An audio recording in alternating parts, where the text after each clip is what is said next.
నమస్కారం ఘంటారావానికి స్వాగతం. ముందుగా ప్రధానాంశాలు. పకడ్బందీగా పోలీసు ఉద్యోగాలను భర్తీ చేయాలన్న సీఎం. పార్టీల కుట్రలపై అప్రమత్తంగా ఉండాలని అధికారులకు ఆదేశం. నేడు ఢిల్లీలో కేంద్ర మంత్రులను కలవనున్న ముఖ్యమంత్రి. సాగునీటి ప్రాజెక్టులకు పర్యావరణ అనుమతులపై విజ్ఞప్తులు.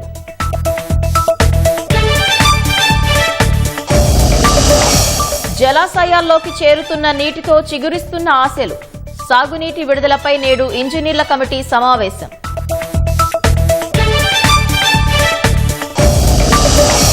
థర్డ్ పార్టీ ఇన్సూరెన్స్ పై సుప్రీంకోర్టు కీలక ఉత్తర్వులు. కొత్త కార్లకు 4, బైక్లకు 6 ఏళ్లు తప్పనిసరి చేయాలని ఆదేశం. ఐటీ నిపుణులు, టెక్ దిగ్గజాలకు ట్రంప్ మరో షాక్. వీసా రెన్యువల్కు అదనపు రుసుము వసూలుకు నిర్ణయం.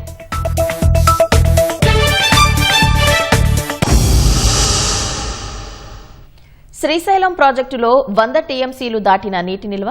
గోదావరి పరివాహకంలో శ్రీరామ్ సాగర్ కు కొనసాగుతున్న వరద. ఇలా ఆశలు రేపుతున్న నీటి ప్రవాహాలతో తదుపరి కార్యాచరణపై నీటిపారుదల శాఖ దృష్టి పెట్టింది. ప్రస్తుత ఖరీఫ్, వచ్చే రబీకి సాగునీటి విడుదలకు ఉన్న అవకాశాలపై చర్చించేందుకు సమీకృత నీటి ప్రణాళిక యాజమాన్యం రాష్ట్ర స్థాయి కమిటీ ఇవాళ సమావేశం కానుంది. అటు శ్రీశైలం జలాశయంలోకి 2 లక్షల క్యూసెక్ల ఇన్ఫ్లో కొనసాగుతుండగా నీటి నిల్వ 100 టీఎంసీలు దాటింది. ఎల్నినో ప్రభావంతో సాగుపై ఆశలు సన్నగిల్లిన తరుణంలో జలాశయాల్లోకి వస్తున్న జల ప్రవాహం రైతుల్లో కొత్త ఆశలు చిగురింపజేస్తున్నాయి. కృష్ణానదిపై కర్ణాటకలో ఉన్న ఆల్మట్టి, నారాయణపూర్ జలాశయాలు నిండడంతో దిగువకు రాష్ట్రంలోకి వరద కొనసాగుతోంది. ఆల్మట్టి నుంచి దిగువకు 1,49,597 క్యూసెక్కులు, నారాయణపూర్ నుంచి 1,47,776 క్యూసెక్కుల నీటిని వదులుతున్నారు. దాంతో జూరాల జలాశయంలోకి 2,41,000 క్యూసెక్కుల నీరు వస్తోంది. ప్రస్తుతం జలాశయంలో 7.7 టీఎంసీలు నిల్వ ఉండగా దిగువకు 2,53,102 క్యూసెక్కులు వదులుతున్నారు. తుంగభద్ర జలాశయంలో ప్రస్తుతం 51 టీఎంసీల నీరు ఉండగా 82,000 క్యూసెక్కుల ఇన్ఫ్లో ఉంది. దిగువకు 1,589 క్యూసెక్కులు వదులుతున్నారు. శ్రీశైలం జలాశయంలోకి 1,91,076 క్యూసెక్కుల నీరు చేరుతోంది. జలాశయ పూర్తి సామర్థ్యం 215 టీఎంసీలు కాగా ప్రస్తుతం 106 టీఎంసీలకు పైగా నీరుంది. నాగార్జున సాగర్ పూర్తి సామర్థ్యం 312 టీఎంసీలకు గాను ప్రస్తుతం 136 టీఎంసీల నిల్వ ఉంది. గోదావరి బేసిన్లోని ఎస్ఆర్ఎస్పీలోకి వరద స్వల్పంగా ఉంది. మేడిగడ్డ వద్ద ప్రవాహం బాగానే ఉండగా సింగూరులోకి మాత్రం ఇంకా ప్రవాహాలు లేవు. గోదావరిపై మహారాష్ట్రలోని జైక్వాడి జలాశయం పూర్తి సామర్థ్యానికి దగ్గరలో ఉంది. జలాశయం పూర్తి సామర్థ్యం 102 టీఎంసీలు కాగా ప్రస్తుతం నిల్వ 95 టీఎంసీలు దాటింది. జైక్వాడిలోకి దాదాపు 40,000 క్యూసెక్కుల ప్రవాహం వస్తుండగా దిగువకు 1,700 క్యూసెక్కులు వదులుతున్నారు. సింగూరు ప్రాజెక్టులోకి ఇంకా ప్రవాహాలు లేవు. పూర్తి సామర్థ్యం 29 టీఎంసీలు కాగా ప్రస్తుతం 4.18 టీఎంసీల నీరుంది. నిజాం సాగర్ పూర్తి సామర్థ్యం 17 టీఎంసీలకు గాను ప్రస్తుతం 9.19 టీఎంసీల నిల్వ ఉంది.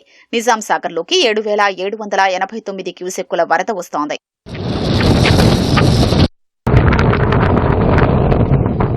శ్రీరామ్ సాగర్ ప్రాజెక్టులోకి 22,222 క్యూసెక్కుల నీరు వస్తోంది. జలాశయం పూర్తి సామర్థ్యం 80 టీఎంసీలు కాగా ప్రస్తుతం 34 టీఎంసీలకు పైగా నీరుంది. కడెం ప్రాజెక్టులో 3.5 టీఎంసీలకు గాను ఇప్పుడు 3.46 టీఎంసీల నిల్వ ఉంది. జలాశయంలోకి 1,886 క్యూసెక్కులు వస్తుండగా దిగువకు 4,278 క్యూసెక్కులు వదులుతున్నారు. శ్రీపాద ఎల్లంపల్లి పూర్తి సామర్థ్యం 20 టీఎంసీలు కాగా ప్రస్తుతం 18.51 టీఎంసీల నీరుంది. మిడ్ మానేరులోకి 18,645 క్యూసెక్కుల నీరు వస్తోంది. జలాశయ పూర్తి సామర్థ్యం 27 టీఎంసీలు కాగా ప్రస్తుతం 16 టీఎంసీల నీరుంది. గోదావరిలో ప్రాణహిత కలిసిన తర్వాత ప్రవాహం బాగానే ఉంది. మేడిగడ్డలోని లక్ష్మీ బ్యారేజీ వద్ద 1,74,600 క్యూసెక్కుల ప్రవాహం ఉంది. సమ్మక్క బ్యారేజీ వద్ద 3,50,340 క్యూసెక్కులు, సీతమ్మ సాగర్ బ్యారేజీ వద్ద 4,92,948 క్యూసెక్కుల ప్రవాహం ఉంది. రిజర్వాయర్లలోకి నీటి ప్రవాహాలు పెరుగుతూ రైతుల్లో ఆశలు చిగురించిన నేపథ్యంలో వాస్తవ పరిస్థితిని అంచనా వేసి నిర్ణయం తీసుకోవడానికి నీటిపారుదల శాఖ సన్నద్దమవుతోంది.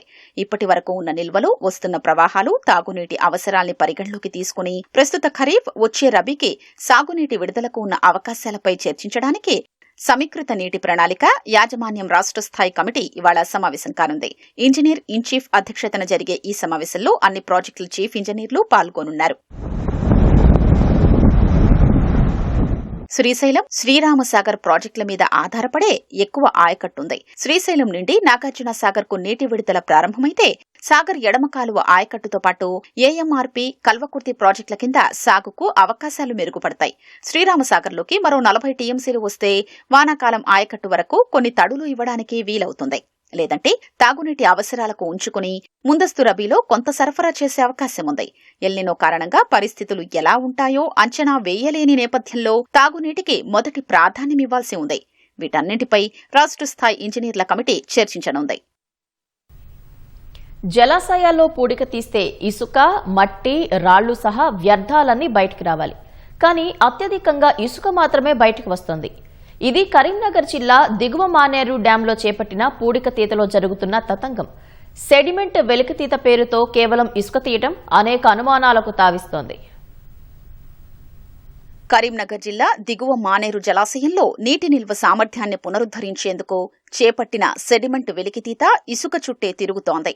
ఎల్ఎండీలో ఇప్పటి వరకు 7,83,000 మెట్రిక్ టన్నుల పదార్థాన్ని వెలికితీయగా అందులో 7,65,000 మెట్రిక్ టన్నులు ఇసుకే ఉంది. మట్టి, రాళ్లు, ఇతర వ్యర్థాలు కలిపి తీసింది 18,511 మెట్రిక్ టన్నులు మాత్రమే. మొత్తం వెలికితీసిన పదార్థాల్లో 98% ఇసుకే ఉండగా కేవలం 2% మాత్రమే పూడిక నమోదైంది. పూడిక తీత ద్వారా జలాశయంలో పూడికను తొలగించి నీటి నిల్వ సామర్థ్యం పెంచడమే ప్రధాన ఉద్దేశ్యమని ప్రకటించిన క్షేత్రస్థాయిలో నమోదైన గణాంకాలు అందుకు భిన్నంగా ఉన్నాయి.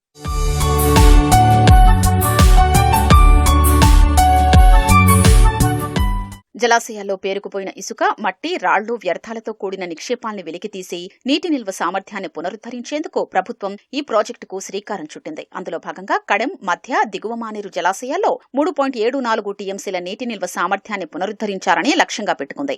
ఈ ప్రాజెక్టును 1,457 కోట్ల రెవెన్యూ జనరేషన్ మోడల్ ద్వారా అమలు చేసేందుకు పలు సంస్థలతో ప్రభుత్వం ఒప్పందం కుదుర్చుకుంది. దీని ప్రకారం జలాశయ గర్భంలో పేరుకుపోయిన నిక్షేపాల్ని బయటకు తీస్తారు. వాటిలోంచి ఇసుక, మట్టి, రాళ్లు సహా ఇతర నిక్షేపాల్ని వేరు చేస్తారు. అలా వెలికి తీసిన నిక్షేపాల్లో ఇసుకను అమ్మి టన్నుకు నిర్దేశించిన మొత్తాన్ని ప్రభుత్వానికి చెల్లిస్తారు. అలా 20 ఏళ్లకు ఒప్పందం కుదిరింది.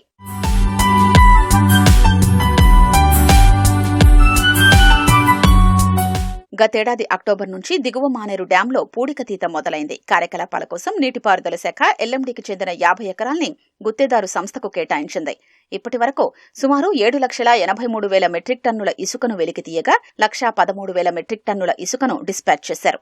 అయితే వెలికి తీసిన నిక్షేపాల్లో 98% ఇసుకే ఉండడం సందేహాలు వ్యక్తమవుతున్నాయి. అంతేకాకుండా ఇసుకను ఇతర రాష్ట్రాలకు తరలించేందుకు అనుమతులు కోరడం, లీజు నిబంధనల్లో సడలింపులు కోరడం, ఇసుక ధరలపై రాయితీలు, ఏటా ధరల పెంపుపై పునరాలోచన, రవాణా అనుమతులు సరళీకరణ వంటి ప్రతిపాదనల్ని తెరపైకి తేవడం అనుమానాలకు తావిస్తోంది.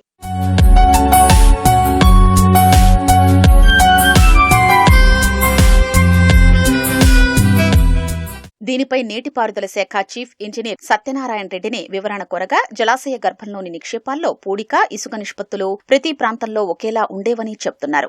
నిర్ణీత కోఆర్డినేట్స్ పరిధిలో మట్టి 10 నుంచి 90% వరకు ఉండొచ్చని తెలిపారు. వెలికి తీసిన ఇసుకకు ప్రభుత్వానికి నిర్ణీత రుసుము, జీఎస్టీ సహా ఇతర పన్నులు క్రమం తప్పకుండా చెల్లిస్తున్నాయని చెప్పారు. నిబంధనలు ఉల్లంఘిస్తే శాఖాపరమైన పర్యవేక్షణ చర్యలు ఉంటాయని స్పష్టం చేశారు. పోలీసు ఉద్యోగ నియామకాల భర్తీ ప్రక్రియకు భంగం కలిగించే కుట్ర జరుగుతుందనే ఇంటెలిజెన్స్ సమాచారంపై అప్రమత్తంగా ఉండాలని అధికారులను సీఎం రేవంత్ రెడ్డి ఆదేశించారు. ఇటీవల విడుదల చేసిన 7,437 పోస్టుల భర్తీ ప్రక్రియపై నిఘా వర్గాలు ముఖ్యమంత్రికి కీలక సమాచారం అందించాయి. నియామక ప్రక్రియకు భంగం కలిగించాలని కొన్ని స్వార్థ శక్తులు ప్రయత్నిస్తున్నట్లు సీఎం దృష్టికి తీసుకెళ్లాయి. ఈ నేపథ్యంలో డీజీపీ ఆనంద్ ఇతర ఉన్నతాధికారులతో రేవంత్ రెడ్డి అత్యవసర సమావేశం నిర్వహించారు. పోలీసు నియామక ప్రక్రియను పకడ్బందీగా నిర్వహించాలని ఆదేశించారు. నిబంధనల అమలులో ఎలాంటి లోపాలు లేకుండా చూడాలన్నారు. ప్రశ్నాపత్రాల తయారీ, ముద్రణ, రవాణా సహా పరీక్షకు సంబంధించిన అన్ని ప్రక్రియల్లో జాగ్రత్తలు తీసుకోవాలని సూచించారు. పరీక్షా కేంద్రాల భద్రతపై ప్రత్యేక దృష్టి సారించాలని చెప్పారు. నియామక పరీక్షల నిర్వహణపై సోషల్ మీడియా, ఇతర మాధ్యమాల్లో దుష్ప్రచారం జరగకుండా చర్యలు తీసుకోవాలన్నారు.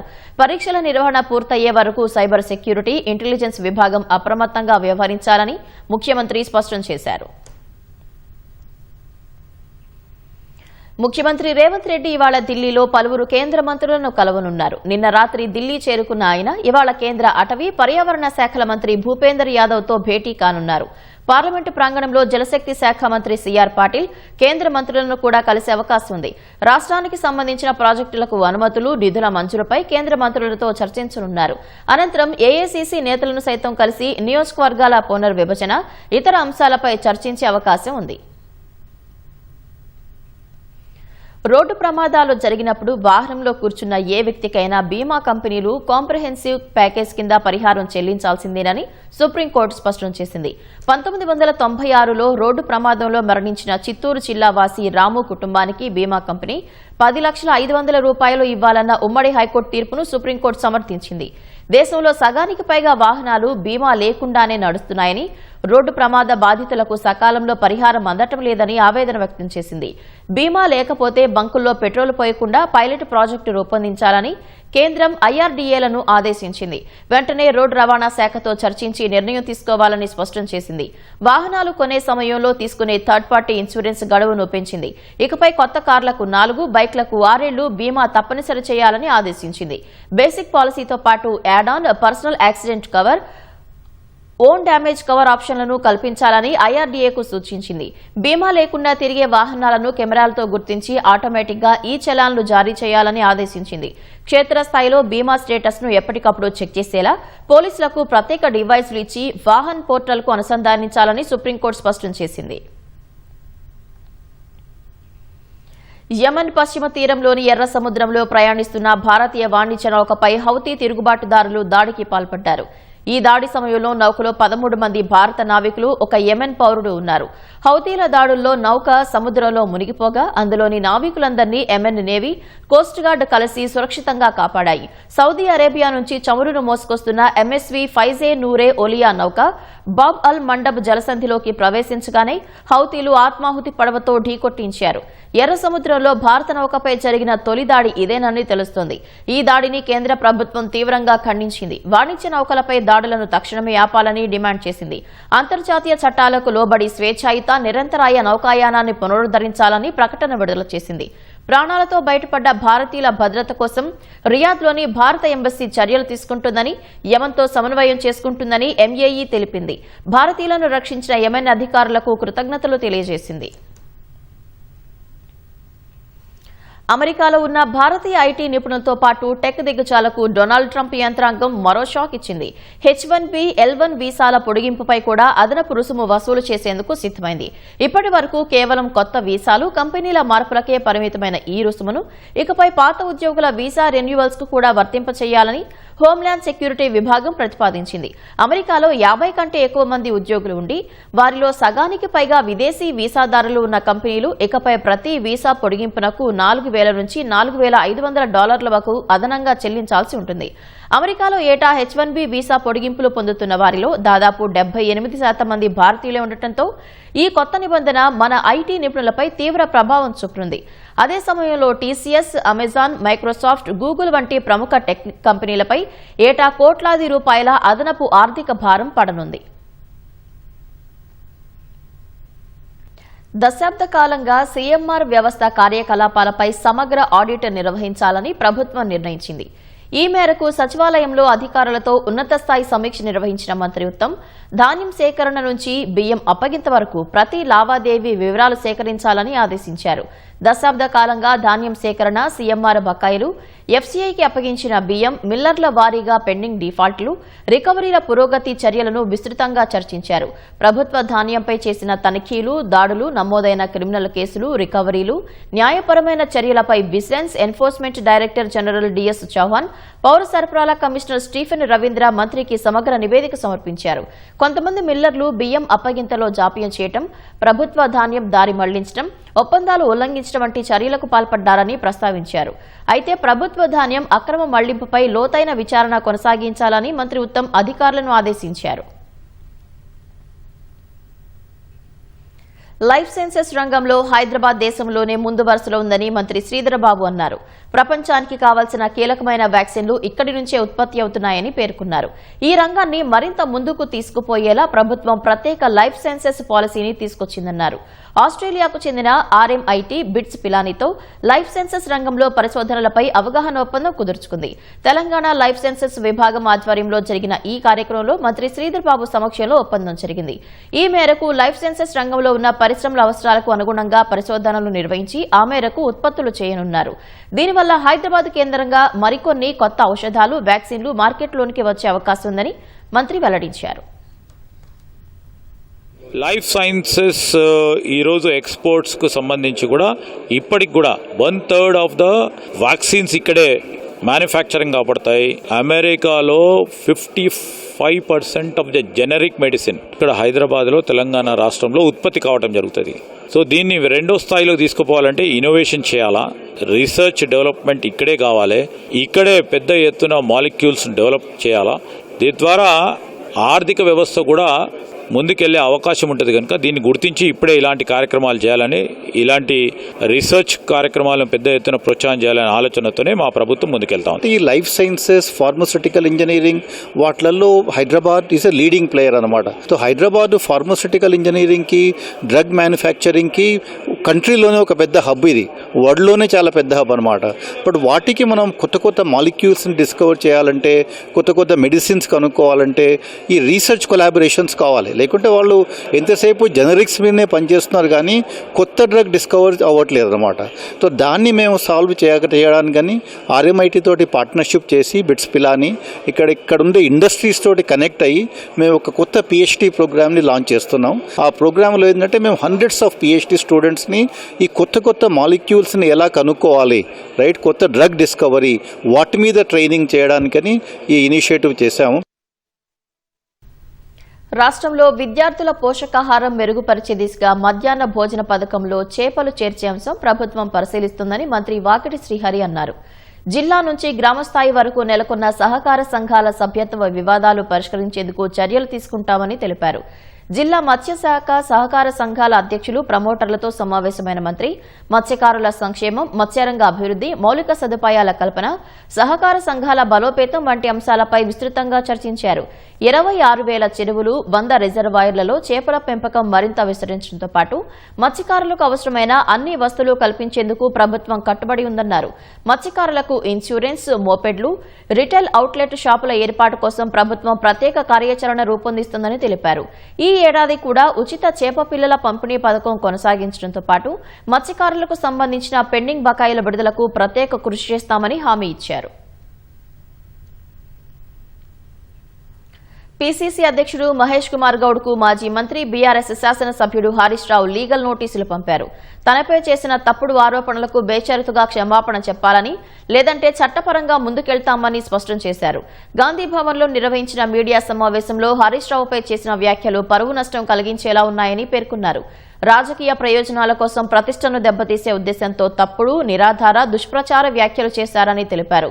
తెలంగాణలో వర్షాలు పడకుండా హరీష్ రావు ఆలయాలకు వెళ్లి క్షుద్ర పూజలు చేశారన్న ఆరోపణలు పూర్తిగా నిరాధారమని, ఇదే తరహా వ్యాఖ్యలపై ఇప్పటికే కాంగ్రెస్ నేతలు అద్దంకి దయాకర్, సామ రామ్మోహన్ రెడ్డికి లీగల్ నోటీసులు పంపినట్లు గుర్తు చేశారు. ప్రజలకు సంబంధించిన అంశాలను ఎప్పటికప్పుడు ప్రస్తావిస్తూ పోరాటం చేస్తున్న హరీష్ రావు ప్రతిష్టను దెబ్బతీయడానికి కాంగ్రెస్ నేతలు ఊహాజనిత ఆరోపణలు చేస్తున్నారన్నారు. మీడియా వేదికలు, సోషల్ మీడియా ద్వారా అధికారిక క్షమాపణ చెప్పాలని, వెబ్సైట్లు, సోషల్ మీడియా, ప్రింట్, డిజిటల్ వేదికల్లో ఉన్న కంటెంట్ను తొలగించాలని నోటీసుల్లో పేర్కొన్నారు. నషాముక్త్ భారత్ నిర్మాణంలో విశ్వవిద్యాలయాలు కీలక పాత్ర పోషించాలని గవర్నర్ శివప్రతాప్ శుక్లా అన్నారు. లోక్ భవన్ లో యూనివర్సిటీల వైస్ ఛాన్సలర్తో గవర్నర్ సమావేశమయ్యారు. మై భారత్ పోర్టల్లో యువత నమోదు కార్యక్రమాలను మిషన్ మోడ్లో చేపట్టాలని సూచించారు. నషాముక్త్ యువ ఫర్ వికసిత్ భారత్ సంకల్ప అభియాన్లో 2,73,000 ఆన్లైన్ ప్రతిజ్ఞల లక్ష్యం కేటాయించగా ఇప్పటి వరకు 91,000కు పైగా నమోదయ్యాయని తెలిపారు. రాష్ట్రానికి నిర్దేశించిన లక్ష్యాలను గడువులోగా పూర్తి చేయాలని గవర్నర్ దిశానిర్దేశం చేశారు. యూనివర్సిటీలు రోజువారీ పురోగతిని సమీక్షించడం సహా ప్రతి కళాశాలలో విద్యార్థుల నమోదును వేగవంతం చేయాలని సూచించారు. వికసిత్ భారత్ 2047 లక్ష్య సాధనలో నషాముక్త్ భారత్ అభియాన్ కీలకమైన ప్రజా ఉద్యమమని గవర్నర్ తెలిపారు. ఆరోగ్యవంతమైన, క్రమశిక్షణ కలిగిన, చైతన్యవంతమైన యువతతోనే ఆత్మనిర్భర్ భారత్ నిర్మాణం సాధ్యమవుతుందని పేర్కొన్నారు. రాష్ట్ర వ్యాప్తంగా మరిన్ని వార్తలు వేగంగా సంక్షిప్తంగా చూద్దాం. దక్షిణ మధ్య రైల్వే టికెట్ తనిఖీలపై ప్రత్యేక ఫోకస్ పెట్టింది. ఈ నెల 3వ తేదీన జరిగిన స్పెషల్ డ్రైవ్లో 186 మంది టికెట్ తనిఖీ సిబ్బంది పాల్గొని 169 రైళ్లను క్షుణ్ణంగా తనిఖీ చేసినట్లు అధికారులు తెలిపారు. టికెట్ లేకుండా లగేజ్ తరలిస్తున్న 4,121 మందిని గుర్తించి వారి నుంచి 30 లక్షల ఆదాయాన్ని వసూలు చేసినట్లు ప్రకటించారు. రైళ్లలో చెత్త వేసినందుకు 35 మంది ప్రయాణికులకు 7,300 జరిమానా విధించారు. అనుమతి లేకుండా వ్యాపారం నిర్వహిస్తున్న 19 మంది వ్యాపారులపై చర్యలు చేపట్టి 38,000 జరిమానా విధించారు. ఆస్ట్రేలియాలోని బోండీ ప్రాంతంలో జరిగిన విషాద ఘటనలో ధైర్య సాహసాలు ప్రదర్శించి 20 మంది ప్రాణాలను రక్షించిన హైదరాబాద్ మూలాలున్న రహమత్ పాషాను కేటీఆర్ అభినందించారు. ఆస్ట్రేలియా ప్రభుత్వం శాశ్వత నివాస హోదా కల్పించడం గర్వకారణమని కేటీఆర్ కొనియాడారు. ధైర్య సాహసాలు కనబరిచే వారికి ఇచ్చే అవార్డును కూడా ప్రతిపాదించినట్లు సమాచారం. హైదరాబాద్కు వచ్చిన రహమత్ పాషాను బీఆర్ఎస్ నేతలతో కలిసి కేటీఆర్ అభినందించారు. భద్రాచలం శ్రీ సీతారామచంద్ర స్వామి వారి ఆలయ పునర్నిర్మాణ పనులను నిర్దేశిత గడువులోగా పూర్తి చేయాలని కలెక్టర్ అంకిత్ అధికారులను ఆదేశించారు. ఆలయ ప్రాచీనతకు భంగం కలగకుండా అభివృద్ది పనులు చేపట్టాలని సూచించారు. అభివృద్ది పనులను క్షేత్రస్థాయిలో పరిశీలించి అధికారులకు పలు సూచనలు చేశారు. పుష్కరాల నాటికి పనులు పూర్తి చేసి భక్తులకు ఎలాంటి అసౌకర్యం కలగకుండా మౌలిక వసతులు కల్పించాలని ఆదేశించారు. గాంధీ భవన్లో మహిళా కాంగ్రెస్ అధ్యక్షురాలు ఎర్రబెల్లి స్వర్ణక్క ఆధ్వర్యంలో నిర్వహించిన బోనాల సంబరాలు ఘనంగా జరిగాయి.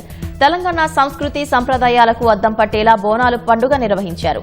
రాష్ట్రంలోని నలుమూలల నుంచి మహిళా కాంగ్రెస్ నాయకులు, కార్యకర్తలు తరలివచ్చి ఇందులో పాల్గొన్నారు. మహిళలు భక్తి శ్రద్దలతో అమ్మవారికి పూజలు నిర్వహించారు. గత జూలై 28న ఈనాడులో వచ్చిన మానవీయ కథనానికి ఆదిలాబాద్ జిల్లా కలెక్టర్ రాజశ్రీ షా స్పందించారు. అనారోగ్య సమస్యతో బాధపడుతున్న భీంపూర్ మండలంలోని నిపాని గ్రామానికి చెందిన రాకేష్ చికిత్స కోసం 1,00,000 ఆర్థిక సాయం చేసి గొప్ప మనసును చాటుకున్నారు. రాకేష్ దయనీయతపై అనుకోని కష్టం కోరుతోంది సాయం శీర్షికతో ఈనాడు దినపత్రికలో మానవీయ కథనం ప్రచురితమైంది. ఈ కథనాన్ని చూసి ఇప్పటికే రాకేష్ కు పలువురు దాతలు సహాయం చేశారు. కర్నూలు నుంచి ముంబైకి హైడ్రోక్లోరిక్ ఆమ్లంతో వెళ్తున్న లారీ గద్వాల జిల్లా కేటీదొడ్డి మండలం నందిన్నే శివారులో పొలాల్లోకి దూసుకెళ్లి బోల్తా పడింది. ప్రమాదంలో లారీ డ్రైవర్ తీవ్రంగా గాయపడ్డారు. సమాచారం అందుకున్న పోలీసులు ఘటనాస్థలికి చేరుకుని సహాయక చర్యలు చేపట్టారు. యాసిడ్ లీకేజ్ను దృష్టిలో ఉంచుకుని సమీప రైతులు, స్థానికులు కనీసం కిలోమీటర్ దూరంలో ఉండాలని హెచ్చరించారు. హన్మకొండ జిల్లా కాజీపేట మండలం అమ్మవారిపేట ఎక్స్ రోడ్లో పవన్ అనే యువకుడు ఒంటిపై పెట్రోల్ పోసుకుని నిప్పంటించుకుని ఆత్మహత్యాయత్నం చేశాడు. గమనించిన మడికొండ పెట్రో కార్ సిబ్బంది యువకుడికి అంటుకున్న మంటలను ఆర్పివేశారు. క్షతగాతుడిని 108 అంబులెన్స్ లో వరంగల్ ఎంజీఎం ఆసుపత్రికి తరలించారు. యువకుడి ప్రాణాలను కాపాడేందుకు సమయస్ఫూర్తితో స్పందించిన పెట్రో కార్ సిబ్బంది, పోలీసులను స్థానికులు అభినందించారు. సంగారెడ్డి జిల్లా నాగల్గిద్ద మండలం ఇరక్కపల్లిలో కుటుంబ కలహాలతో భార్యను భర్త హత్య చేశాడు. భార్య ఇర్ఫానాను భర్త సయ్యద్ ముల్తాన్ రాళ్లతో తలపై బాది కత్తితో పొడిచి కిరాతకంగా హత్య చేశాడు. అనంతరం నిందితుడు నాగల్గిద్ద పిఎస్లో సయ్యద్ ముల్తాన్ లొంగిపోయాడు. తల్లి మృతి చెందటం, తండ్రి జైలుకు వెళ్లడంతో వారి 2 పిల్లలు దిక్కులేని వారయ్యారు. అంతర్రాష్ట్రాలకు గంజాయి తరలిస్తున్న కామారెడ్డి జిల్లా పిట్లంకు చెందిన 3 వ్యక్తులను శంకర్పల్లి పోలీసులు అదుపులోకి తీసుకున్నారు. వీరి నుంచి 80 కిలోల గంజాయిని స్వాధీనం చేసుకున్నారు. నిందితులు ఒడిశా చిత్రకొండ ప్రాంతంలో తక్కువ ధరకు గంజాయి కొనుగోలు చేసి కర్ణాటకలో అధిక ధరకు అమ్ముతున్నట్లు పోలీసులు తెలిపారు.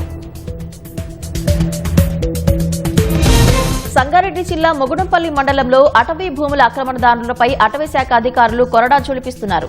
కొందరు రైతులు ప్రభుత్వం తమకు మంజూరు చేసిన పోడు పట్టాలకు మించి అటవీ భూములను ఆక్రమించినట్లు గుర్తించారు. గుడుపల్లి, ఔరంగ్ నగర్ గ్రామాల్లో హద్దులను పక్కాగా గుర్తించి జేసీబీలతో సరిహద్దుల వెంబడి కందకాలు తవ్విస్తున్నారు.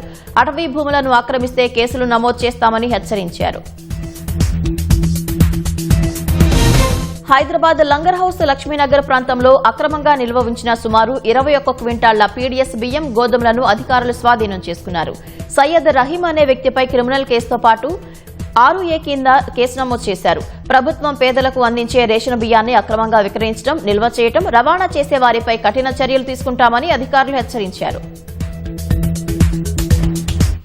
నటి త్రిషను కించపరిచేలా వ్యాఖ్యలు చేశారన్న ఆరోపణలతో అరెస్ట్ అయి వెంటనే విడుదలైన డీఎంకే ముఖ్య నేత ఉదయనిధి స్టాలిన్ విజయ్ ప్రభుత్వంపై తీవ్రంగా మండిపడ్డారు.